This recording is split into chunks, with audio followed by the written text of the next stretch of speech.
இதுல அந்த திராவிட மரபு தான் இந்திய துணை கண்டத்துல மிக பழமையானது. திராவிடம் அப்படிங்கிற பேச்சு வழக்கு மகாபாரத காலத்துல இருந்து இருக்குங்கிறத மறந்துடக்கூடாது. அதனால இன்னைக்கு இருக்க அரசியல் சூழ்நிலை the greatest temple builders in the world அப்படிங்கிற வார்த்தைக்கு சொந்தக்காரங்க வந்து திராவிடம். கணிதம் வந்து உலகத்துக்கு இந்தியா கொடுத்த கொடை தான். கோடு கோடா போட்டு எழுதிக்கிட்டு இருந்த எல்லா மரபும் நம்பர் போட்டு எழுத ஆரம்பிச்சு நம்ம சொன்னதுக்கு அப்புறம் தான். தமிழகத்தை பொறுத்த வரைக்கும் கண்டிப்பா பார்க்க வேண்டிய கோயில் கட்டுமானங்கள் நிறைய இருக்கு. ஆச்சரியப்படுற அளவு இந்தியா முழுக்கவுமே நிறைய பார்க்க வேண்டிய கோயில் நிறைய இருக்கு. இப்ப நான் சொன்னது வந்து ஒரு இன்ட்ரோக்காக. உலகத்திலேயே முதன்முறையா உருவான மோனோலித்திக் டெம்பிள்.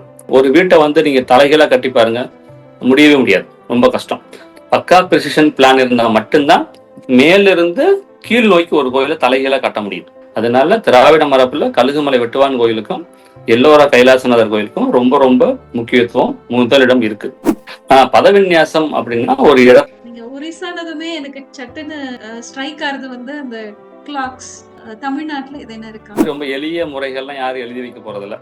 அது அப்படியே பரம்பரையா நமக்கு தெரிஞ்சு போயிட்டே இருக்கும். ஒரு கோவில் கட்டணும்னா அந்த இடத்தை தேர்ந்தெடுக்கிறதுக்கு என்னென்ன செய்யும்? அதை இவங்க எப்படி கண்டுபிடிச்சாங்கிறது எனக்கு என்ன ஆச்சரியமா தான் இருக்கும். இத்தனை பூகம்பங்களை தாண்டி 1000 வருஷத்துக்கு மேல நிக்குது அப்படின்னா அது நிக்கிற அந்த 4.25 அடி தான் அந்த தஞ்சாவூர் கோயிலோட பேஸ்மெண்ட். ஆனா அந்த 4.25 அடியிலையும் என்ன லேட்டஸ்ட் டெக்னாலஜி வச்சு அந்த விமானத்தை நீங்க வந்து காப்பாற்ற முடியாது. இது தெரிய வேண்டியவங்களுக்கு தெரிஞ்சா ரொம்ப நல்லா இருக்கும். ஒரு கோயிலுங்கிறது சாமி கும்பிட்றதுக்கான இடம் மட்டுமில்ல, பல்வேறு அறிவு கருவூலம். ஆர்கியாலஜி, டெம்பிள் ஆர்ட் ஒரு ட்ரை சப்ஜெக்டா நினைப்பீங்க, பார்ப்பீங்க. ஆனா வந்து இது தெரிஞ்சுக்கிறது எவ்வளவு முக்கியம் அப்படின்னா இதெல்லாம் வந்து மன்னிக்கவே முடியாத பெரிய குற்றம். நீங்க வந்து ஒரு பிராக்டிசிங் டாக்டர், ஒரு மருத்துவர், அது ரிலேட்டடா இப்பதான் ஒரு ஆர்கனைஸ்டு மெடிக்கல் காலேஜ் இருக்கு நான் நினைச்சுக்கிட்டு இருக்கோம். அது வெஸ்டர்ன் மெடிசன்ல. பட் அப்பவே வந்து இன்ஸ்டிடியூஷனல் எஜுகேஷன் இருந்தது. வணக்கம் டாக்டர். வணக்கம். இத்தனை நாள் நம்ம 2 எபிசோட்ல நம்மளுடைய கோவில் பரிமாணத்தை பத்தி எல்லாம் பேசினோம். நீங்க ஒரு நாங்கெல்லாம் ஏதோ ரொம்ப பெருசா மர்மம்னு நினைச்ச விஷயத்தெல்லாம் நீங்க சின்ன சின்னதா ஒரு சிம்பிள் வேர்ட்ஸ்ல அழகா டெக்னிக்ஸ் எல்லாம் பத்தி ஷேர் பண்ணீங்க. நம்ம குகை சிற்பங்கள் முதல் பிரம்மாண்டமான கல் கோவில்கள் வரை நம்ம பார்த்துட்டோம். கட்டுமானத்தோடைய பயணத்தை முழுசா பார்த்தோம். அதுல நம்மளோட முன்னோர்களோட மிகப்பெரிய சாதனையா உங்களுக்கு எது தனிச்சு நிக்குது டாக்டர்? இதுல கோயில் கட்டுமான கலையில வந்து நம்மளோட தனித்தன்மை, அதாவது நம்மளோட தென்னிந்திய திராவிட மரபுன்னு நம்ம சொல்றோம் இல்லையா. இந்தியாவில் 3 மரபு இருக்கு. திராவிட மரபு, நாகர மரபு, வேசர மரபுன்னு 3 மரபு இருக்கு. அதுக்கு சில இலக்கணங்கள் இருக்கு. இதுல அந்த திராவிட மரபு தான் இந்திய துணை கண்டத்துல மிக பழமையானது. இதோட இது பிளஸ், அதாவது இதோட மரபு, இந்த மரபோட சிறப்பு என்ன அப்படின்னா ரொம்ப பழமையானது. முதல் கட்டமா இது ரொம்ப ரொம்ப மிக பழமையானது. ரொம்ப தீவிரமா ஆராய்ந்தோம்னா திராவிட மரபுன்னு இன்னைக்கு நம்ம சொல்ற மரபு தான் ஆரம்ப கால மரபு. அதுல இருந்து தான் நாகரம் வருது, இதுல இருந்து தான் வேசரம் வருது. அதாவது திராவிட மரபு டாப்ல, அதுக்கு கீழே நீங்க கொண்டுட்டு வந்தீங்கன்னா ஒரு சைடு வந்து நாகர மரபும் ஒரு சைடு வேசர மரபும் வரும். இதை வந்து நிறைய பேர் வந்து ரொம்ப டிஸ்கிரிப்டிவா கொடுத்துருக்காங்க. இதோட சிறப்பு அப்படின்னா இன்னைக்கு வரைக்கும் நிலைச்சு நிற்குது. நம்ம சங்க காலத்துல இருந்து நமக்கு எவிடன்ஸ் கிடைக்கிற வரலாற்றுக்கு முற்பட்ட காலத்துல இருந்து இன்னைக்கு வரைக்கும் இந்த கலை மரபு அழியாம, ரொம்ப முக்கியமான விஷயம் அது. தோற்றம் முக்கியம் இல்லை, தொடர்ச்சியும் முக்கியம். அந்த மாதிரி அந்த மரபு வந்து இன்னைக்கும் வந்து அழியாம இருக்குது. அதே நிலைமையில நிறைய ஒரு புதுப்பித்தல்களோட இன்னைக்கு டே டு டே டெக்னாலஜிஸை நிறைய அக்யூர் பண்ணிட்டு மாடிஃபை பண்ணிட்டு தன்னைத்தானே வளர்த்துக்கிட்டு இன்னைக்கு வரைக்கும் ரொம்ப சிறப்பா இருந்துகிட்டு இருக்கு. இதுதான் அதோட சிறப்பு. மற்ற மரபுகளோட கம்பேர் பண்ணும்போது இதுல என்ன அப்படின்னா இதுல வெறும் பெரும் சாதனைகள் நிகழ்த்தப்பட்டிருக்கு. இதுதான் இப்போ நாகர மரபு, வேசர மரபோட திராவிட மரபை ஒப்பிட்டு பார்க்கும்போது இதோட சிறப்பு என்ன தனித்து தெரியுது அப்படின்னா இந்த கலை மரபுல மற்ற ரெண்டுலையும் இல்லாத பெரிய சிறப்புகள் நிகழ்த்தப்பட்டிருக்கு. இது ஒரு முக்கியமான காரணம். இதனாலதான் வந்து என்சைக்ளோபீடியா பிரிட்டானிக்கா நிறைய பேர் இந்த வார்த்தையை கேள்விப்பட்டிருப்பீங்க. இந்த greatest temple builders in the world அப்படிங்கிற வார்த்தைக்கு சொந்தக்காரங்க வந்து திராவிட மரபு கோயில் கட்டினவங்க தான். The greatest temple builders in the world. இதை வந்து அதைத்தான் வந்து டிஸ்கிரிப்டிவா கொடுத்துருக்காங்க என்சைக்ளோபீடியா பிரிட்டானிக்கால. இதை வச்சு நீங்க தெரிஞ்சுக்கலாம் அந்த திராவிட மரபோட சிறப்பு. இன்னைக்கு அதோட நிலைமையை வந்து இந்த ஒரு வார்த்தையில நீங்க வந்து தெரிஞ்சுக்கலாம். இதுதான் திராவிட மரபோட சிறப்பு. இப்போ நீங்க 3 மரபுகளை பத்தி சொன்னீங்க. அதை எப்படி நம்ம தெரிஞ்சுக்க முடியும்? திராவிடம்னா அது என்ன ஸ்டைல்ல இருக்கும்? நாகரம்னா எப்படி இருக்கும்? போய் ஒரு கோவில பார்த்தோம்னா இது திராவிட ஸ்டைல் அப்படின்னு எப்படி நம்ம கண்டுபிடிப்போம்? கொஞ்சம் அது கொஞ்சம் அனுபவம் வேணும். கொஞ்சம் அனுபவம் வேணும். பொதுவா வந்து விமானம் விமானம் வந்து வெர்டிகலா கர்வ்லினியரா இருந்ததுன்னா, அது நாகர் மரபு. ம். படிமுறை அமைப்புல அடுக்கடுக்கா அதோட கூறுகள் வந்து அடுக்கடுக்கா இருந்ததுன்னா, அது திராவிட மரபு. ம். அதோட கூறுகள வெர்டிகலாவோ, அடுக்கடுக்கு முறையோ இல்லாம, உங்களால விளங்கிக்க முடியாம இருந்தா, அது வேசர மரபு. ஓகே. ஏன் அப்படின்னா, இந்த வேசர மரபுங்கிறது ரொம்ப பிற்காலத்துல 11ஆம் நூற்றாண்டுல தான் உருவாகுது. ஹொய்சாளர்கள் தான் அத வந்து உருவாக்குறாங்க. கல்யாணி சாளுக்கியர்களும், ஹொய்சாளர்கள் தான் அத வந்து கடம்பர்களுக்கு பின்னாடி உருவாக்குறாங்க. ம். அதுக்கு காரணம் அவங்களுக்கு கிடைச்ச அந்த ஸ்டோன். அவங்களுக்கு கிடைச்ச அந்த ஒரு வகையான ஸ்டோன் தான் இந்த கலை மரபு உருவாகுறதுக்கான காரணம். என்ன கலை மரபு? வேசர மரபு. ம். வேசர மரபு ரொம்ப லேட்டரா பின்னாடி வந்தது. இந்த வேசர மரபு, திராவிட மரபு, நாகர மரபையும் இணைஞ்சு உருவானது. அதனால உங்களால புரிஞ்சுக்க முடியாது. இந்த மாரி கோயில்கள அதிகமா நம்ம கர்நாடகால தான் பார்க்குறோம். வேற எங்கேயும் வேசர மரபு இல்ல. கர்நாடகாவுல மாண்டியா தாலுக்கு ஹசன் இந்த 2 டிஸ்ட்ரிக்ட்ல மட்டும் தான் நீங்க வேசர மரபு பார்க்க முடியும். மத்த மைசூர்ல கூட திராவிட மரபு தான் பார்க்க முடியும். ஹசன் டிஸ்ட்ரிக்ட தாண்டி நார்த்ல போயிட்டீங்கன்னா, ஆ திராவிட மரபு கோவாவுல திராவிட மரபு வரைக்கும் இருக்கும். மகாராஷ்டிரா பார்டர் வரைக்கும் திராவிட மரபு இருக்கும். அதுக்கப்புறம் நாகர மரபு நீங்க பார்க்கலாம். இது வந்து இப்ப நமக்கு தெரிஞ்சது. வேசர மரபுங்கிறது கொஞ்சம் விளங்கிக்க கஷ்டமா இருக்கும். ம். நார்த் இந்தியாவுல நீங்க பார்க்குற அத்தனை கோயிலும் நாகர மரபு தான். தென்னிந்தியாவுல பார்க்குற மேக்ஸிமம் கோயில் திராவிட மரபு. கொஞ்சம் பார்த்து பழகுனீங்கன்னா உங்களுக்கு தெரிஞ்சிரும். வேசர மரபு கோயில்கள் ரொம்ப ரொம்ப கம்மி. கிட்டத்தட்ட ஒரு 2000 கோயில்கள் இருக்கலாம். அது 2மே வந்து இந்த மாண்டியா, ஹசன் டிஸ்ட்ரிக்ட்ல கர்நாடகாவுல இருக்கு. சரிங்க. நம்ம கடந்த எபிசோட்கள்ல இப்போ நீங்க சொல்றதெல்லாம் வச்சு பார்த்தோம்னா, நம்ம ரொம்ப ப்ரெசிஷனோட கால்குலேஷன்ஸ் நெறைய தெரிஞ்சிருப்போம். சோ, அப்போ கணிதமும் நம்ம நெறைய படிச்சிருப்போம் இல்லையா? எப்படி கல்வி முறை எப்படி இருந்திருக்கும்? அதெல்லாம் குறிப்புகள்ல இருக்குதா? நம்மளுடைய கோவில் குறிப்புகள்ல? ரொம்ப துல்லியமா இருக்குமா? இப்ப வாஸ்து சாஸ்திரங்கள்ல கணிதத்த அடிப்படையா வச்சு தான் அந்த ஆர்க்கிடெக்சர் இருக்குது. மேம்போக்கெல்லாம் எதுவுமே அவங்க சொல்லல. ரொம்ப ரொம்ப ரொம்ப துல்லியமான கணித முறைகள் நீங்க வாஸ்து நூல்கள்ல, கோயில் கட்டடக்கலை நூல்கள்ல பார்க்கலாம். அது பங்கு பிரிப்பு, பத்தி பிரிப்பு, ஆ அதுக்கெல்லாம் நீ பார்த்தீன்னா, அந்த பதப்பிரிப்பு, பதவிநியாசம் இதெல்லாம் வந்து பதப்பிரிப்பு இதெல்லாம் பார்த்தீன்னா, அதில மேத்ஸ் தான் வந்து லீடிங். மேத்ஸ வச்சு தான் அவங்க அடிப்படையா வச்சு தான் மத்த எல்லாமே பண்றாங்க. அதனால கணிதம் வந்து ரொம்ப முக்கியம். தெரியும். எல்லாருக்கும் தெரிஞ்சது தான். கணிதம் வந்து உலகத்துக்கு இந்தியா குடுத்த கொடை தான். கணக்குங்கிறது அதுல 0 முக்கியமா 0 அந்த பிள்ளையார் சொல்லி நம்ம போடுறோம்ல, அதான் சுழியம் 0. அந்த பிள்ளையார் சொல்லி தான் 0. அந்த பிள்ளையார் சொல்லி தான் உலகத்துக்கு 0.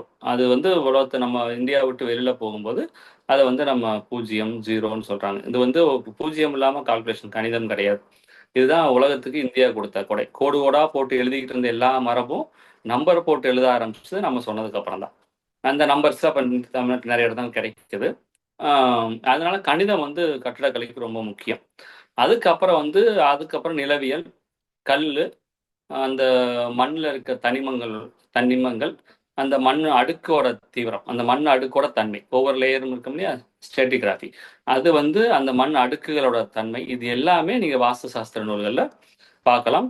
அப்புறம் வந்து அந்த இடத்துல உள்ள ந சுற்று கிளைமேட் அதாவது மழை, காற்று, புயல், மரங்கள் அடர்ந்த பகுதியா, மலைப்பகுதியா, கடல் பகுதியா இதெல்லாம் பொறுத்து கட்டுமான கலையில நெறைய மாற்றங்கள் இருக்குது. இருக்கு. அத அடிப்படையா வச்சு தான் மொத்த வாஸ்து சாஸ்திரமும் இருக்கு.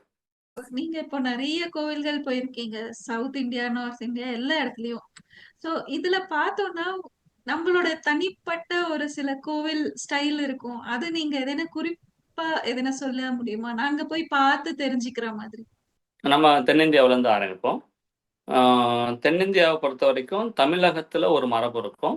ஆ கேரள கடற்கரை, அதாவது மேற்கு கடற்கரை ஓரமா ஒரு மரபு இருக்கும். மேற்கு கடற்கரை ஓரமா இருக்க மரபு வந்து ஆ திருவனந்தபுரத்துல, கன்னியாகுமரியில ஆரம்பிச்சு, கோவா வரைக்கும் ஒரு மரபு இருக்கும். ஆ ம். கர்நாடகா, மங்களூர், உடுப்பி அந்த பக்கம்லாம் ஒரே மரப ஃபாலோ பண்ணுவாங்க. கொங்கண கடற்கரை. இது வந்து மலபார் கடற்கரை, அது கொங்கண கடற்கரை. 2லயும் ஒரே மரபு இருக்கும். கிழக்கு கடற்கரை ஒட்டிய பகுதியில கன்னியாகுமரியில ஆரம்பிச்சு ஆந்திரா. ஆந்திரா கடைசி ஆந்திரா, ஒரிஸ்ஸா பார்டர் வரைக்கும் ஒரு மரபு இருக்கும். ஒரிஸ்ஸா பார்டருக்கு அப்புறம் ஒரு மரபு மாறும். இது இப்படித்தான் இருக்குது. இதுல வந்து தென்னிந்தியா நம்ம தமிழகத்த தான் முக்கியத்துவம் குடுத்து பேசுறோம் இந்த தொடர்ல. ஆனா தமிழகத்த பொறுத்தவரைக்கும் கண்டிப்பா பார்க்க வேண்டிய கோயில் கட்டுமானங்கள் நெறைய இருக்கு. ஆச்சரியப்படுற அளவுக்கு நெறைய கட்டுமானங்கள் இருக்கு. இதுல ஒரு வகை கட்டுமானம் வந்து நம்ம இங்க உலகத்திலேயே முதன் முறையா உருவான மோனோலித்திக் டெம்பிள். அதாவது ஒரு கல் தளிகள். ஒரு கல்லையோ, ஒரு பாறையவோ, மலையவோ டாப் டு பாட்டம். பொதுவா வந்து கோயில வந்து கீழ இருந்து தான் கட்டிட்டு போவோம். அதுக்கான கால்குலேஷன்ஸ், விதிமுறைகள் எல்லாமே வந்து கீழ இருந்து தான் ஆரம்பிக்கும். முதல்ல அதிஷ்டானம், சித்திரவானத்துல ஆரம்பிச்சு, கலசம் வரைக்கும் வந்து அடித்தளத்துல இருந்து தான் கால்குலேஷன்ஸ் இருக்கும். பட் இத முறியடிச்சுட்டு, ஒரு பக்கா பிரிசிஷன், பக்கா பிளான் பண்ணா மட்டும்தான் இந்த ஒற்றைக்கல் கோயில்கள உருவாக்க முடியும். இந்திய மரபுலயே, திராவிட மரபுலயே முதல்ல திராவிட மரபுல தான் ஒற்றைக்கல் தலைகள் உருவாயிருக்கு. உலகத்துல வேற எல்லா இடத்துலயும் ஒற்றைக்கல் கோயில் நிறைய இருந்தாலும், இந்தியாவுல, தமிழகத்துல ரொம்ப சான்றுகளோட பல்லவர் பகுதியில் தான், மாமல்லபுரம் பகுதியில் தான் முதல்ல ஒற்றைக்கல் கோயில்கள் உருவாகுது, பரிட்சார்த்த ரீதியா. அதுக்கப்புறம் தான் அது அடுத்த லெவலுக்கு மற்ற இடங்கள்ல பரவுது. இந்த ஒற்றைக்கல் கோயில்கள் தான் நம்ம வந்து எவ்வளவு உங்களுக்கு ஒரு திட்டம் இருந்தா இதை பண்ண முடியும் அப்படிங்கிறத நம்ம புரிஞ்சுக்க முடியும். ஒரு வீட்டை வந்து நீங்க தலைகீழா கட்டி பாருங்க, முடியவே முடியாது. ரொம்ப கஷ்டம். ரொம்ப துல்லியமான கால்குலேஷன் இருந்தால் மட்டும்தான் ஒரு சென்டிமீட்டர் மிஸ் ஆகாமல் கட்ட முடியும். ஏன்னா இது எல்லாமே கற்கோயில்கள். நீங்கள் ஒரு தப்பு பண்ணால் இடிச்சிட்டு திரும்ப எல்லாம் ஒன்றும் கரெக்ஷன் பண்ண முடியாது. பக்கா ப்ரிசிஷன் பிளான் இருந்தால் மட்டும்தான் மேலிருந்து கீழ் நோக்கி ஒரு கோயிலை தலைகீழாக கட்ட முடியும், செய்ய முடியும். இதெல்லாம் வந்து கற்பனைக்கு எட்டாத விஷயம். இதுல முக்கியமா ஒற்றைக்கல் கோயில்களை நம்ம பார்க்க வேண்டியது கழுகுமலை கோயில், வெட்டுவான் கோயில்னு சொல்லி இன்னைக்கு கோவில்பட்டிக்கு பக்கத்துல இருக்க வெட்டுவான் கோயில். எல்லாருமே கட்டாயம் பார்க்க வேண்டிய ஒரு ஒற்றைக்கல் தளி வந்து கழுகுமலை வெட்டுவான் கோயில். ஏன்னா மாமல்லபுரம் ஒற்றைக்கல் தளிகள் கூட ஒரு போல்டர், அதாவது ஒரு கற்பாறைய அடுக்கடுக்கா மார்க் பண்ணிட்டு வெளியில இருந்து ஒரே சமயத்துல உள்ள நுழைஞ்சு அதை கட் பண்ணி அதை ஒரு கோயிலா உருவாக்க முடியும். ஆனா வெட்டுவான் கோயில் நிலைமை அது இல்லை. வெட்டுவான் கோயில் ஒரு முழுக்க ஒரு மலை. அந்த மலையில மேல் தளத்துல இருந்து, மேல் சர்ஃபேஸ்ல இருந்து கொஞ்சம் கொஞ்சமா கலசம், சிகரம், அப்புறம் வந்து இரண்டாம் தளம், முதல் தளம், அப்புறம் வந்து தரைத்தளம் அப்படிங்கிற மாதிரி மேலிருந்து கீழ் நோக்கி கொண்டு வந்த உலகத்தோட ஃபர்ஸ்ட் டெம்பிள் அதுதான். கழுகுமலை வெட்டுவான் கோயில் தான் நமக்கு முதல் கோயில், இந்த மாதிரியான ஒரு கட்டுமானத்துல அமைஞ்ச கோயில். இதோட பிரம்மாண்டமான வடிவத்தை தான் அங்கே போய் பண்ணாங்க எல்லோராவில். எல்லோரா கைலாசநாதர் கோயிலும் இதே மாதிரி கழுகுமலையை அடிப்படையாக வச்சு முழுக்க முழுக்க டாப் டு பாட்டம் கட்டப்பட்ட கோயில். அதனால திராவிட மரபுல கழுகுமலை வெட்டுவான் கோயிலுக்கும் எல்லோரா கைலாசநாதர் கோயிலுக்கும் ரொம்ப ரொம்ப முக்கியத்துவம், முதலிடம் இருக்கு. அடுத்து நீங்க பார்த்தீங்கன்னா ஒரு சிறப்பான கட்டுமான கலை, கால்குலேஷன் சொல்ல முடியாது. அப்ப கணிதத்தை பத்தி பேசணும்ல, வாஸ்து சாஸ்திரத்துல கணக்கோட அளவுக்கு அஷ்டாங்க விமானங்கள் அப்படிங்கிற தமிழ்நாட்டில் நம்ம தமிழ்நாட்டில் மட்டுமே பார்க்கக்கூடிய அஷ்டாங்க விமானங்கள் பார்க்கலாம். அஷ்டாங்க விமானங்கள் மிக சிக்கலான, பயங்கர சிரமமான ஒரு கட்டுமானம். பிரம்மாண்டமா இருக்கும். ஒவ்வொரு அஷ்டாங்க விமானம் பிரம்மாண்டமா இருக்கும். தமிழ்நாட்டில் ஒரு 11 அஷ்டாங்க விமானங்கள் இருக்கு. அதுவும் நம்ம பார்க்க வேண்டிய விமானங்கள் தான். அதுல முதல் அஷ்டாங்க விமானம், அதுவும் அந்த மாடல் சொன்னேன் இல்லையா, தர்மராஜ ரதம், அந்த ரதங்கள்னு சொல்றோம் இல்லையா மாமல்லபுரத்துல, அதுல தர்மராஜ ரதம்ங்கிறது ஒரு அஷ்டாங்க விமானம். ஏற்கனவே நான் சொன்ன மாதிரி இந்த மாமல்லபுரத்துல இருக்க எல்லா கோயில்களும், ரதங்கள்னு சொல்ற எல்லா கோயில்களுமே அதுக்கு முன்னாடி இருந்த அழியக்கூடிய கற்களால், செங்கலாலேயோ மரத்தாலேயோ கட்டப்பட்ட கோயில்களோட மாடல். அப்போ மாமல்லபுரத்துல இருக்க தர்மராஜ ரதம் ஒரு அஷ்டாங்க விமானமா இருக்கிறதுனால அதுக்கு முன்னாடியே 6ஆம் நூற்றாண்டுக்கு முன்னுக்கே இங்க நிறைய அஷ்டாங்க விமானங்கள் இருந்திருக்கு. ஏன்னா அஷ்டாங்க விமானங்களுக்கான கால்குலேஷன்ஸ் வந்து ரொம்ப ரொம்ப சிக்கலானவை. ஒவ்வொரு தளத்திலையும் அதோட பதப்பிரிப்பு முறை மாறும். ஒவ்வொரு தளத்திலையும் மாறும். மற்ற விமானங்களுக்குலாம் ஒரே ஒரு பத விநியாசம் தான், தரைத்தளத்துல மட்டும் போட்டா போதும். அஷ்டாங்க விமானத்துக்கு ஒவ்வொரு தளத்திலையும் பத விநியாசம் போட்டு அதுக்கு தகுந்த மாதிரி கட்டுமானத்தை நீங்க கொண்டு போய் மேலே கொண்டுட்டு போகணும். அந்த வகையில இந்தியாவிலேயே சிறப்பான அஷ்டாங்க விமானங்கள் இருக்கிறது தமிழ்நாட்டில் தான். சாரி டாக்டர், இப்போ பதவிநியாசம் அப்படின்னா என்ன டாக்டர்? பதவிநியாசம் அப்படின்னா ஒரு இடத்த நம்ம செலக்ட் பண்றோம், அதை வந்து கட்டம் கட்டமா பிரிக்கணும், ஒவ்வொரு பதம் பிரிக்கணும். அப்பதான் அந்த பதம் பிரிக்கும் போதுதான் எந்த இடத்துல எது வரும் அப்படிங்கறத நம்ம முன்னாடியே ப்ரிடிக்ட் பண்ண முடியும். எந்த இடத்துல முதல் தளத்தோட சுவர் வரும், எந்த இடத்துல இரண்டாம் தளத்தோட சுவர் வரும், எந்த இடத்துல சிகரம் வரும், எந்த இடத்துல கிரீவம் வரும், எந்த இடத்துல கலசம் வரும், எந்த இடத்துல நம்ம சாமியை வைக்கணும், எல்லாமே இந்த பதவிநியாசம் பண்ணா மட்டும்தான் ஒரு கோயிலோட கிரவுண்ட் பிளான் தான் பதவிநியாசம் அப்படிங்கிறது. ப்ளூ பிரிண்ட் தான். ப்ளூ பிரிண்ட்னா வெர்டிக்கல் இல்லை, ஹரிசாண்டல். கிரவுண்ட் பிளான் தான் வந்து இது. அதை வந்து 3D நீங்க மாற்றும் போது உங்களுக்கு விமானம் கிடைக்கும். இதுதான் பதவிநியாசம். அந்த மாதிரி நிறைய கேரளாவிலையும் சிறப்பான பிரம்மாண்டமான விமானங்கள் நிறைய இருக்குது. ஆந்திராவில் வந்து நீங்க பார்த்தீங்கன்னா ராமப்பா கோயில் ரொம்ப சிறப்பாக இருக்கும். அதுக்கப்புறம் ஏன்னா ஆந்திராவில் பொறுத்த வரைக்கும் கொஞ்சம் லேட்டர் பீரியட்ல தான் நிறைய நீங்க கோயில்கள் பிரம்மாண்டம், விஜயநகர காலத்துல தான் பிரம்மாண்டமான கோயில்கள் உருவாகி இருக்காங்க. அதே போல நான் ஏற்கனவே சொன்ன மாதிரி கர்நாடகாவில் ஹொய்சாளர்கள் உருவாக்கின கோயில்கள் எல்லாம் மிகச்சிறப்பான, அதாவது மிக நுண்ணியமான கலை வேலைப்பாடுகளுக்கு ஹொய்சாளர் கோயில்கள் தான் நம்ம எடுத்துக்காட்டா சொல்ல முடியும். சாளுக்கியர்களை பொறுத்த வரைக்கும் மிக பிரம்மாண்டமான குடவரைகள் நிறைய பார்த்துருப்பீங்க. வாதாபி, இதெல்லாம் வந்து பிரம்மாண்டமான குடவரைகள். மகாராஷ்டிராவை பொறுத்தவரைக்கும் குடவர்கள் நிறைய நீங்கள் பிரம்மாண்ட குடவர்கள் பார்க்கலாம். அங்கே தான் கைலாசநாதர் கோயில் இருக்கு. குஜராத்தை பொறுத்த வரைக்கும் கூர்ச்சரா ஸ்டைலில் கூர்ச்சரா அப்படிங்கிற ஒரு ஸ்டைல் அங்கே இருந்தது. அந்த கூர்ச்சரா ஸ்டைலில் மிக சிறப்பான விமானங்கள் நிறையா இருக்குது. அங்கே சொல்லப்போனால் நம்ம ஏற்கனவே பார்த்த மாதிரி கிணறுகளுக்கு ரொம்ப முக்கியத்துவம் இருப்பாங்க. ராணிக்கு வாவு இதெல்லாம் வந்து ஒரு பெஸ்ட் எக்ஸாம்பிள். அங்கே வந்து அவள் நுணுக்கமான அதுவும் ரொம்ப சிக்கலான கணக்கீடுகள் அடிப்படையில் தான் அந்த கிணறுகள் அமைஞ்சிருக்கும். நம்ம வெர்டிக்கலாக நம்ம கட்டிட்டு போகிற மாதிரி அவங்க கீழ் நோக்கி கட்டிட்டு போனது தான் இங்கே குஜராத்தில் பார்க்குற கிணறுகள். பஞ்சாப்ல காஷ்மீர்ல இன்னமும் 2000 வருஷ கோயில்கள் நிறைய காஷ்மீர்ல கோயில்கள் இருக்கு. அதெல்லாம் வந்து திராவிட விமானங்கள், திராவிட கோயில்கள். காஷ்மீர்ல நீங்க பார்க்குற கோயில் எல்லாமே திராவிட பாணியை கட்டப்பட்ட விமானங்கள். நாகரா வந்து 7ஆம் நூற்றாண்டு 8ஆம் நூற்றாண்டுக்கு அப்புறம் நாகரா பாணி வந்து மத்திய இந்தியாவில் கங்கை சமவெளியில் உருவாகுது. அது கங்கை சமவெளியில் இருக்க இன்னைக்கு நிறைய கோயில்கள் வந்து நாகரா பாணியில தான் அமைஞ்சிருக்கும். அதுல வந்து பிரம்மாண்டமான கோயில்கள் நிறைய நீங்க பார்க்க முடியும். வங்காளத்தை பொறுத்த வரைக்கும் சுடுமண் கோயில்கள்னு சொல்லுவாங்க. அதாவது மரத்தை உள்ள வச்சு வெளியில செம்மண் களிமண் பூசி அப்படியே மொத்தமா அடிக்க சுற்றுவாங்க கோயில. சுட்டு உள்ள இருக்கிறதெல்லாம் பிரிச்சுட்டு நல்லா தேய்ச்சிட்டு உள்ள நல்ல கலர்ஃபுல்லா பெயிண்ட் பண்ணிடுவாங்க. அதுதான் சுடுமண் கோயில்கள் அப்படின்னு. சங்க காலத்துல இந்திய தமிழ்நாட்டில் சுடுமண் கோயில்ல இருந்த சங்க இலக்கியங்கள் இருக்கு. வங்காளத்துல வந்து இப்பதான் வந்து கட்ட ஆரம்பிச்சிருக்காங்க கல் வச்சு. ஒரு 15ஆம் நூற்றாண்டு வரைக்குமே வங்காள பகுதிகளில் வந்து சுடுமண் கோயில்கள் தான் நிறைய இருக்கு. நம்ம காலிக்கட் கோயில்லாம் வந்து சுடுமண் கோயில் தான். அதோட அமைப்புகள் அதுக்கு தகுந்த மாதிரி ஒரு பறவை மாதிரி விரிஞ்ச மாதிரி இருக்கும். அதோட பேஸ் தாங்கிறதால இந்த மாதிரி ஒரிசாவை பொறுத்தவரைக்கும் ஒரிசா வந்து ஒரு தனித்துவமான ஒரு 2500 வருஷமாவே ஒரு தனித்துவமான நாடாவே இருந்ததுனால எப்படி தமிழ்நாடு வந்து தனித்துவமா இருந்துச்சோ அந்த மாதிரி ஒரிசாவும் தனித்துவம் கலிங்கம் அப்படிங்கிற பேர்ல தனித்துவமா தான் இருந்துச்சு. அதனால அவங்களுக்குன்னு ஒரு தனி கலைமரபை நாகர மரபுல இருந்து எடுத்துக்கிட்டு இருக்காங்க. எடுத்துட்டு அது 9ஆம் நூற்றாண்டுக்கு அப்புறம் அங்கே பிரம்மாண்டமான சிறப்பான கோயில்கள் நிறைய உருவாயிருக்கு. இந்தியா முழுக்கவுமே நிறைய பார்க்க வேண்டிய கோயில் நிறைய இருக்கு. இப்ப நான் சொன்னது வந்து ஒரு இன்ட்ரோக்காக உங்களுக்கு தெரிஞ்சுக்கணும் அப்படிங்கிறதுக்காக. பல வகையான கலைமரபுகள் நிறைய கலைமரபுகள் இருக்குது இந்தியாவில். நீங்க ஒரிசானதுமே எனக்கு சட்டுன்னு ஸ்ட்ரைக் ஆறது வந்து அந்த கிளாக்ஸ். ஒரு ட்ரிப் போகும்போது அங்க வந்து கல் வச்சு எப்படி கேலண்டர் உருவாச்சு அப்படின்னு இருந்தது. அதே மாதிரி நம்ம கோவில்கள்ல டைம் பாக்குறதுக்கு எதனா கருவி மாதிரி ஏதோ ஒண்ணு தமிழ்நாட்டுல எதனா இருக்கா? இருக்கு மேம், இருக்கு. திருக்கருகாவூர் பக்கத்துலன்னு நினைக்கிறேன் ஒரு கோயில்ல டைம் கிளாக் வச்சிருக்காங்க.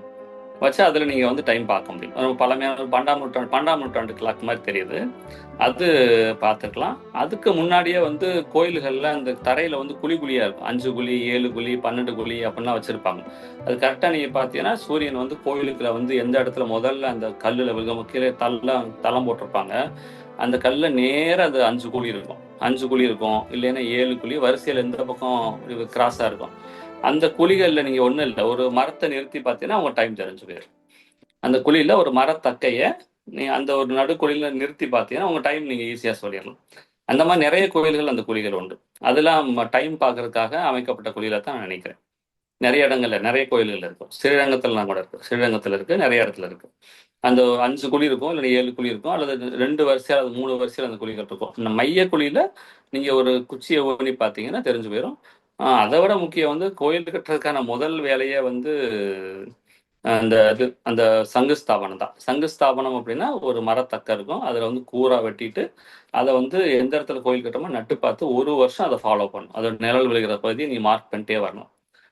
அப்படித்தான் நீங்க கோயில் கட்டுறதோட திசையை நீங்க வந்து டிசைட் பண்றீங்க. கோயில் கட்டுறதுக்கான காலகட்டத்தையும் அப்படித்தான் நாங்க முடிவு பண்றாங்க கோயில் கட்டுறது. அதுக்கு சங்கு ஸ்தாபனம் பேரு. அதுவே ஒரு டைம் கிளாக் தான். சங்கு ஸ்தாபனங்கிறது ஒரு டைம் கிளாக் தான். ஆனா டைம்ங்கிற ஆதி காலத்துல இருந்து இருக்கிற ஒரு பழக்கம் தான். ஏற்கனவே சொன்ன மாதிரி ரொம்ப எளிய முறைகள்லாம் யாரும் எழுதி வைக்க போறதில்ல. அது அப்படியே பரம்பரையா நமக்கு தெரிஞ்சு போய்கிட்டே இருக்கும். நீங்க வந்து ஒரு பிராக்டிசிங் டாக்டர், ஒரு மருத்துவர். அது ரிலேட்டடா அந்த காலத்துல கோவில்கள்ல எப்படி இருந்தது? அதனால நிறைய இடங்கள்ல கல்வெட்டுல படிக்கும்போது இலக்கியங்களையும் மருத்துவம் சம்பந்தமா நிறைய தகவல் நான் பார்த்திருக்கேன். புறநானூறு அகநானூறு நிறைய இடங்கள்ல மருத்துவம் சம்பந்தமா ஆச்சரியப்படக்கூடிய தகவல் பார்த்திருக்கேன். அதே மாதிரி கோயில் கல்வெட்டுகள்லயும் நிறைய தகவல்கள் பார்த்திருக்கேன். அதே மாதிரி கோயில்கள் நிறைய இடங்கள்ல நீங்க சிற்பங்கள் பார்த்திருப்பீங்க. பெண்களுக்கு டெலிவரி அந்த மகப்பேறு பார்க்கறத நீங்க நிறைய இடத்துல பார்த்து அதை வந்து ஒரு மங்கள சின்னமா வச்சிருந்தாங்க. அதனால கோயில்கள்ல முக்கியமான ஒரு கார்னர்ல அந்த மகப்பேறு சம்பந்தமான சிற்பங்களை செதுக்கி வச்சிருப்பாங்க. அடுத்து வந்து அந்த காலத்திலேயே வந்து இந்த கோயில்ல மெடிக்கல் காலேஜ் இருந்தது நான் பார்த்துருக்கேன். அது வந்து விழுப்புரம் பக்கத்துல எண்ணாயிரம்னு ஒரு ஊர் இருக்கு. அங்கே வந்து ஒரு மருத்துவ கல்லூரி, அது கல்லூரினே இருக்கும், மருத்துவக் கல்லூரினே இருக்கும். அந்த கல்லூரி இருந்ததுக்கான ஒரு கல்வெட்டு, பராந்தகர் காலத்து கல்வெட்டு அங்கே இருக்குது. அங்கே வந்து எத்தனை மருத்துவர்கள் இருந்தாங்க, ரண சிகிச்சை மருத்துவர்கள் எத்தனை பேரு, அப்படிங்கிற முதற்கொண்டு அவங்களுக்கு என்ன சம்பளம், அவங்க தங்குறதுக்கான வசதிகள் என்ன, அவங்களுக்கு என்ன வகையான வருமானம் இருந்தது, அவங்களோட கல்வி தகுதி என்ன, யாரு வந்து இதுல வந்து தலைமை மருத்துவர், யாரு அறுவை சிகிச்சை மருத்துவர், இது முதற்கொண்டு ஆச்சரியமான கல்வெட்டுகள்லாம் இருக்குது. இந்த மாதிரி நிறைய கல்வெட்டுகள் நான் பார்த்திருக்கேன். அது வந்து மருத்துவரா பார்க்கும்போது எங்களுக்கே கொஞ்சம் ஆச்சரியமா தான் இருக்கும். இப்பதான் ஒரு ஆர்கனைஸ்டு மெடிக்கல் காலேஜ் இருக்குன்னு நாங்க நினைச்சுக்கிட்டு இருக்கோம். அது வெஸ்டர்ன் மெடிசின்ல. பட் அப்பவே வந்து இன்ஸ்டிடியூஷனல் எஜுகேஷன் இருந்தது. About medicine. இந்த மெடிசின் ரிலேட்டடா இன்ஸ்டிடியூஷனல் மெடிசின் மெடிகேஷன் இந்த இன்ஸ்டிடியூஷனல் எஜுகேஷன் இருந்ததுங்கிறது நமக்கு அதை பார்த்தா தெரியும். அது பல நூறு வருஷங்களாவே இந்த மரபு தென்னிந்தியாவில் இருக்கிறது ஒரு பெருமை தான். கல்வெட்டுல இருக்கு. சுந்தர சோழர் ஆதர சாலைன்னு சொல்லி கல்வெட்டுகள்ல இருக்கு. குந்தவை ஆதுர சாலையும் கல்வெட்டுகள் இருக்கு. பராந்தகர் ஆதுர சாலையும் கல்வெட்டுகள் இருக்கு. அதுல ஆதுர சாலைன்னா ஹாஸ்பிட்டல்ஸ். ஒரு கோவில் கட்டணும்னா அந்த இடத்தை தேர்ந்தெடுக்கிறதுக்கு என்னென்ன செய்வாங்க? கோயில் கட்டுமானம்ங்கிறது உங்க இடத்த தான் முதல்ல செலக்ட் பண்ணி ஆகணும். அந்த இடத்துக்கு வந்து பல பெயர்கள் இருக்கும். உத்தம பூமி, மத்தியம பூமி, அதம பூமி அப்படின்னு சொல்லுவாங்க. 3 பூமியுமே முக்கியம். இங்க அதமம் அப்படிங்கிறதுனால அது ஒதுக்கப்பட்டது கிடையாது. சில கடவுளர்களுக்கான, சில வழிபாட்டு முறைகளுக்கான கோயில்கள அதம பூமியில தான் கட்ட முடியும். உத்தம பூமியில அது வந்து அ சிவனுக்கு, பெருங்கடவுள்களுக்கு கட்டுற கோயில்கள உத்தம பூமியிலயும், மத்தியம பூமியில வந்து தேவர்களுக்கு, அடுத்த நிலை கடவுளுக்கான இத வந்து மத்தியம பூமியிலயும், அ ரௌத்ர, தாந்திரீக சம்பந்தமான கோயில்கள் கட்டுறதுக்கு அதம பூமியும் செலக்ட் பண்ணுவாங்க. இதுல வந்து என்னன்னா, விமானத்தோட ஆகிருதி ரொம்ப முக்கியம். விமானத்தோட வடிவம், ஆகிருதி, திசை இது எல்லாமே ரொம்ப முக்கியம். அந்த இடத்துல மேல்மட்ட மண்ணு, கீழ்மட்ட மண்ணு, அடிமட்ட மண் 3மே ரொம்ப முக்கியம். அதுக்கு சில முறைகள் இருக்கு. அந்த மண்ணோட உறுதித்தன்மையை கண்டுபிடிக்கிறதுக்கு. இந்த மாதிரி பல இடங்கள செலக்ட் பண்ணிட்டு, அங்கங்கே போய் அந்த பரீட்சை, அந்த மண் பரிசோதனை பண்ணி பார்ப்பாங்க. பூமி பரீட்சை பண்ணி பார்ப்பாங்க. பண்ணி பார்க்கும்போது எந்த இடத்துல அவங்க கட்டுற விமானத்துக்கு அல்லது அந்த கடவுளுக்கு தகுந்த மாதிரியான விமானம் அமையுதோ அந்த இடத்துல கோயில் கட்டுவாங்க. பட் பிரம்மாண்டமான கோயில் கட்டும்போது இதெல்லாம் தாண்டி அறிவியல் பூர்வமா நிறைய பண்ணி பார்க்கணும். இப்போ உதாரணமா தஞ்சாவூர் கோயில் நிக்குது அப்படின்னா, இத்தனை பூகம்பங்களை தாண்டி 1000 வருஷத்துக்கு மேல நிக்குது அப்படின்னா, அது நிக்கிற அந்த மண்ணு தான் காரணம். அதே தஞ்சாவூர் கோயில ஒரு பாறையில கட்டியிருந்தா எவ்வளவு நாளைக்கு நிக்காது, கிராக் ஆயிடும். அதே ஒரு களிமண்ல கட்டியிருந்தா எவ்வளவு நாளைக்கு அது நிக்காது. ஏன்னா தஞ்சாவூர் கோயிலோட பேஸ்மெண்டோட ஆழம் வந்து 4.25 அடி. 4.25 அடி தான். யாருக்குமே நம்ப முடியாது. வெறும் 4.25 கையை விட்டு எட்டி தொட்டு பார்த்துடலாம் பேஸ்மெண்ட்டை. 4.25 அடி தான் அந்த தஞ்சாவூர் கோயிலோட பேஸ்மெண்ட். ஆனா அந்த 4.25 அடியிலையும் அது நிக்கிற ஒரு மண் வந்து கடலூர் செடிமெண்டட் சாண்ட் ராக். அது வந்து ஒரு வகையான ஒரு கொஞ்சம் ரேரான ஒரு டைப் மண். அது பழங்காலத்துல பூமியில பல அடுக்குகள் இடமா இருக்கும்போது மண்ணே வந்து பாறையில இருந்து அடிச்சுக்கிட்டு, மேற்கு தொடர்ச்சி மலையில இருந்து அடிச்சுக்கிட்டு போன மண் வகை. அந்த பாறை மண் துகள்கள் வந்து ஒரு 20 அடி 15 அடி உயரத்துக்கு ஒரே இடத்துல லேயரா திக்கா படிஞ்சிருக்கு. அதை இவங்க எப்படி கண்டுபிடிச்சாங்கிறது எனக்கு என்ன ஆச்சரியமா தான் இருக்கும். ஏன்னா வேற எங்கேயும் அவ்வளவு ஆழத்துல அவ்வளவு திக்னஸ்க்கு மண்ணே இல்லை. நம்ம எங்கே தேடினாலும் இங்க நிறைய இடத்துல வந்து எவ்வளவு கிணறுலாம் தோண்டி இங்கெல்லாம் போய் தஞ்சாவூர் சைடு நிறைய பார்த்துருக்கோம். அந்த அந்த செடிமெண்டர் கடலூர் டைப் ஆஃப் செடிமெண்டர் ராக் அது வந்து நீங்க பாத்தீங்கன்னா தஞ்சாவூர்ல மட்டும்தான், அதுவும் தஞ்சாவூர் கோயில் இருக்கிற இடத்துல மட்டும்தான் 15 அடி காலத்துக்கு அந்த திக்னஸ்க்கு அந்த மண் இருக்கு. அதை எப்படி கண்டுபிடிச்சாங்க எனக்கு ஆச்சரியமா தெரியும். எத்தனை இடத்துல தோண்டி பார்த்தாலும் தெரியல. தோண்டி பார்த்து இந்த மண்ணு தான் பெஸ்ட் அப்படின்னு சொல்லி கண்டுபிடிச்சு அந்த இடத்துலதான் இன்னைக்கு 2 லட்சம் டன் கணத்துக்கு அந்த கோயில் நிக்குது. 2 லட்சம் டன் கணத்துக்கு அந்த விமானத்தை நிறுத்தி வச்சிருக்காங்க. இந்த மண்ணில் அந்த விமானம் நிக்கிறதுனாலதான் இத்தனை பூகம்பங்களையும் தாங்கி அந்த விமானம் நிக்குது. முக்கியமான விஷயம் என்ன அப்படின்னா, அந்த மண்ணுக்கு தண்ணி சுத்தி நிக்கணும். ஆனா அது அந்த அகழி வந்து இப்ப அவங்க சரியா பராமரிக்கல. அந்த மண்ணோட முக்கியத்துவம் நிறைய பேருக்கு தெரியலையோ தெரிஞ்சோ தெரியல. அந்த அகழியில தண்ணியை நிறுத்தி வச்சா இன்னும் 10,000 வருஷம் அந்த விமானம் எந்த சேதம் இல்லாம நிற்கும். ஏன்னா அந்த மண்ணுல வந்து ஒரு சின்ன சின்ன மைக்ரோ போர்ஸ் இருக்கும். அந்த போர்ஸ்ல தண்ணி நின்றுச்சு அப்படின்னா அந்த விமானத்தோட உறுதித்தன்மை இன்னும் நல்லா இருக்கும். அந்த விமானத்துக்கு ஒன் சைடு மட்டும்தான் இப்போ கால்வாயில தண்ணி போகுது. அந்த விமானம் சுத்தி இருக்க அகழியில ஃபுல்லா தண்ணி நிறுத்தி வச்சாங்கன்னா அந்த விமானத்தோட உறுதித்தன்மை இன்னும் பல ஆயிரம் மடங்கு நின்று நல்லா இருக்கும். என்ன லேட்டஸ்ட் டெக்னாலஜி வச்சு அந்த விமானத்தை நீங்க வந்து காப்பாற்ற முடியாது. ரொம்ப சிம்பிள். அந்த அகழியை சுத்தம் பண்ணிட்டு தண்ணி நிறுத்தி வச்சோம்னா அந்த விமானம் இன்னும் பல்லாயிரம் வருஷங்கள் நிற்கும். இது தெரிய வேண்டியவங்களுக்கு தெரிஞ்சா ரொம்ப நல்லா இருக்கும். பண்டைய கோவில் கட்டிடக்கலைய ஒரே வார்த்தையில சொல்லணும்னா எப்படி சொல்லலாம் doctor? Without any doubt greatest living temples. இப்போ உலக கலை கோயில் கலை மரபுகளை நம்ம எடுத்துக்கிட்டோம்னா எங்க இருந்து ஆரம்பிக்குது அப்படின்னா பிரமிட்ல இருந்து ஆரம்பிச்சுக்குவோம். ஒரு 4000 வருஷ ஹிஸ்டரி கோயில் மரபுக்கு உண்டு உலக வரலாற்றுல. இந்த உலக வரலாற்று கலை மரபுகள்லயே மிகச்சிறந்த கோயில் கட்டுமான கலை மரபு அப்படிங்கிறது கட்டாயமா திராவிட மரபு தான். திராவிட மரபுங்கிறதுக்காக நீங்க அதை போட்டு கட்சி ஆட்சியோடலாம் கன்ஃபியூஸ் பண்ணிக்க வேண்டாம். திராவிட அப்படிங்கிற வார்த்தையை வந்து எல்லா வாஸ்து சாஸ்திர நூல்களும் ஆகம நூல்களையும் பயன்படுத்தியிருக்காங்க. 2300 வருஷமாவே இந்த மரபு 2600 வருஷமாவே இந்த பேச்சு வழக்கு இருக்கு. திராவிடம் அப்படிங்கிற பேச்சு வழக்கு மகாபாரத காலத்துல இருந்து இருக்குங்கிறத மறந்துடக்கூடாது. 2600 வருஷமா இலக்கியங்களை திராவிடம்ங்கிற வார்த்தை பயன்பாட்டில் இருக்கு. அதனால இன்னைக்கு இருக்க அரசியல் சூழ்நிலை வச்சு இந்த முடிவுக்கு வரக்கூடாது. உலக கலை மரபுலயே கோயில் கட்டுமான கலை மரபுகள்லயே மிகச்சிறந்த கலை மரபுன்னு சொல்லிட்டு நம்ம திராவிட கலை மரபை ரொம்ப உறுதியோட ஆணித்தரமான ஆதாரங்களோட சொல்ல முடியும். அதனாலதான் ஏற்கனவே சொன்ன மாதிரி என்சைக்ளோபீடியா பிரிட்டானிக்கால அந்த மாதிரி அவங்க சொல்லியிருக்காங்க. இதுக்கு காரணம் இதோட தோற்றம் ஒண்ணு காரணம், இதோட தொடர்ச்சி ஒரு காரணம். நிறைய கலை மரபுகள் இன்னைக்கு இல்லை. நீங்க இங்க ஒரு சிரியாவில் நீ எடுத்துக்கங்க, பாலஸ்தீனத்தில் எடுத்துக்கங்க, நம்ம ஜோர்டான் எடுத்துக்கங்க, நார்த் ஆப்பிரிக்கா, அதாவது பிரமிடு எகிப்திய கலை மரபு இருக்கு, மாயன் கலை மரபு இருக்கு, நம்ம செவ்விந்தியர்கள் கலை மரபு இருக்குது, சீன கலை மரபு இருக்கு. இதெல்லாம் நீங்க யோசனையை பார்த்தீங்கன்னா இன்னைக்கு வரைக்கும் பெரும் மாற்றங்களுக்கு உள்ளாகாம அழியாம வளர்ந்து வந்திருக்க ஒரே கலை மரபு திராவிட கலை மரபு தான். ஏற்கனவே சொன்ன மாதிரி தோற்றமை விட தொடர்ச்சியும் மக்களோட ஆதரவும் அந்த கலை மரபுக்கு ரொம்ப முக்கியம். அது வந்து திராவிட கலை மரபுக்கு இன்னைக்கு வரைக்கும் குறையாம இருந்துகிட்டு இருக்கு. இதுதான் இந்த மரபோட சிறப்பு. இந்திய நாட்டிலேயே இவ்வளோ விஷயங்கள் இருக்கு. அதுல எதைனா ரொம்ப இம்பார்ட்டண்டா இருக்கிறத சொன்னீங்கன்னா அங்க போயினா நம்மளோட கலாச்சாரத்தை பத்தி புரிஞ்சிக்க முடியும் அப்படிங்கிற மாதிரி ஒரு சில கோவில்கள்ல எக்ஸாம்பிள்ஸா சொன்னீங்கன்னாக்கா இங்க நேயர்களுக்கும் உங்ககிட்ட இருந்து ஒரு மெசேஜ் சொல்லிருங்க. கண்டிப்பா. இந்த கலை மரபு நான் சொன்னேன், தோற்றம் முக்கியம் இல்ல, தொடர்ச்சியும் முக்கியம் சொன்னேன் இல்லையா? இந்த தொடர்ச்சியில நான் பல 100 தலைமுறைகளோட பங்கு இருக்கு. அதை நீங்க மறக்கக்கூடாது. பல 100 தலைமுறைகள் வந்து அடுத்தடுத்த தலைமுறைகளுக்கு இதோட முக்கியத்துவத்தையும் இதோட புரிதல்களையும் விட்டுவிட்டு போனதுனால தான் இன்னைக்கு நம்ம அதை பத்தி பேசுறோம்.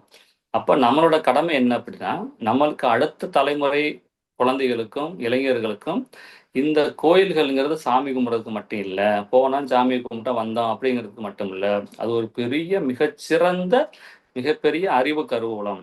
அங்க நீங்க என்னென்ன சப்ஜெக்ட்லாம் பார்க்க முடியுமோ அத்தனை சப்ஜெக்ட் நீங்க கோயில்ல பார்க்கலாம். மேத்ஸா பார்க்கலாம், சயின்ஸு பார்க்கலாம், பிசிக்ஸ் பார்க்கலாம், கெமிஸ்ட்ரி பார்க்கலாம், மெட்டலர்ஜி பார்க்கலாம், வந்து உங்களுக்கு அஸ்ட்ராலஜியா பார்க்கலாம், அஸ்ட்ரானமி பார்க்கலாம், ஆர்கிடெக்சர் பார்க்கலாம், கலை ஃபைன் ஆர்ட்ஸு பார்க்கலாம், டிராயிங்ஸ் ஓவியங்கள் பார்க்கலாம், ஒரு மரபு ஒரு எழுத்து வடிவம் கல்வெட்டியல் எபிகிராஃபி படிக்கலாம், ஒரு ஒரு ஒரு மொழியோட வளர்ச்சி ஒவ்வொரு கால வாரிய கல்வெட்டை படிக்கும்போது உங்களுக்கு ஆச்சரியமா இருக்கும். ஒரு கோயிலுங்கிறது சாமி கும்பிட்றதுக்கான இடம் மட்டுமில்ல, பல்வேறு அறிவு கருவூலம். அதாவது பலவேறு எக்ஸ்பர்ட்ஸ், இன்னைக்கு இல்லாத பல எக்ஸ்பர்ட்ஸ், பல வல்லுநர்கள் சேர்ந்து உருவாக்குனதான் கோயில். அதனால கோயிலுங்கிறது சாமி கும்பிட்றதுக்காக மட்டும் குழந்தைகளுக்கு கூட்டு போகாதீங்க. கோயிலை சுத்தி காட்டுங்க, அதோட முக்கியத்துவங்களை சொல்லுங்க.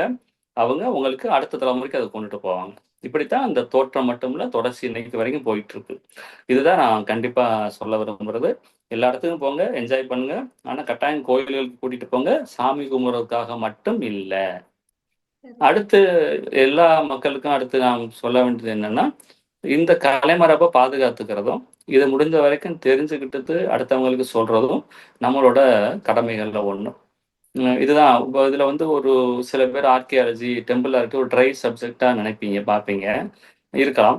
ஆனா வந்து இது தெரிஞ்சுக்கிறது எவ்வளவு முக்கியம் அப்படின்னா, உங்க தினசரி வாழ்க்கைக்கு நீங்க சம்பாதிக்கிறது எவ்வளவு முக்கியம் நினைக்கிறீங்களோ அது வந்து யாருக்கு பிடிக்காதுன்னு சொல்ல முடியும். எனக்கு சம்பாதிக்க பிடிக்கல யாராவது சொல்றாங்களா? பணம் சம்பாதிக்க பிடிக்கல யாராவது சொல்றோமா? அந்த மாதிரி அதை நீங்க எவ்வளவு ஒரு அடிப்படை தேவையா நினைக்கிறீங்களோ, நல்ல சாப்பாடு வேணாம்னு யாராவது சொல்றோமா? அந்த மாதிரி அடிப்படை தேவைன்னு எப்படி நினைக்கிறீங்களோ அதே மாதிரி இந்த மாதிரியான கலை மரபுகளையும் கவனிக்க வேண்டியதும் அதை வந்து அழியாம பாதுகாக்கப்பட வேண்டியதும் உங்களோட அடிப்படை கடமைகள்ல ஒண்ணும். அதையும் மக்கள் புரிஞ்சுக்கணும். எந்த இடத்துலயும் எந்த ஒரு ஒரு கோயில்லையோ ஒரு ஒரு ஒரு வரலாற்று இடங்களையோ வந்து அசுத்தம் பண்றது, அசிங்கப்படுத்துறது, அங்கே போய் கண்டத கிறுக்கி வைக்கிறது, இதெல்லாம் வந்து மன்னிக்கவே முடியாத பெரிய குற்றம். அது வந்து மனிதன் செய்யக்கூடிய வேலைகளே இல்ல. இதெல்லாம் யாரும் தயவு செய்து செய்யாதீங்க. காப்பாத்தனாலும் பரவால்ல, அழிக்காம இருக்கிறது அதை விட முக்கியம். கிட்டத்தட்ட 3 அத்தியாயங்கள் எபிசோட்ஸ் இந்த கோவிலோட பரிணாமம் பத்தி பார்த்துட்டோம். அதோட கட்டமைப்புகள், பயன்படுத்துற நுட்பம் இது எல்லாமே நீங்க ரொம்பவுமே எளிமையான வார்த்தைகள்ல சொல்லிட்டு குடுத்தீங்க. ஸோ எங்களுக்கு ஒரு எதெல்லாம் ஒரு மர்மம்னு நினைச்சுட்டு ரொம்ப அப்படியே ஆச்சரியமா பார்த்தோமோ, அதெல்லாம் ஒண்ணும் இல்ல. வெறும் ஒரு சிம்பிள் டெக்னாலஜி தான். அவங்க அன்னைக்கு யூஸ் பண்ணியிருக்காங்க. அவங்களுக்கு அது ரொம்ப எளிமையா இருந்ததுன்னு எல்லாம் சொல்லி அ புரிய வச்சீங்க. பார்வையாளர்கள் சார்பாவும், என் சார்பாவும் நான் உங்களுக்கு ஃபர்ஸ்ட்டு நன்றிய தெரிவிச்சுக்கணும். அதுக்கப்புறமா இதே மாதிரி இன்னும் நெறைய பர் ப அ பரிமாணம் இருக்கு. நம்மளோட கோவில்களோட பெர்ஸ்பெக்டிவ் இருக்கு. அதுல உங்களுடைய எக்ஸ்பர்டைஸ நானு தெரிஞ்சுக்கணும்னு விரும்புறேன். ஸோ ரொம்ப நன்றி டாக்டர். தேங்க்யூ. நன்றிம்மா. உங்க வாய்ப்புக்கு ரொம்ப நன்றிங்க.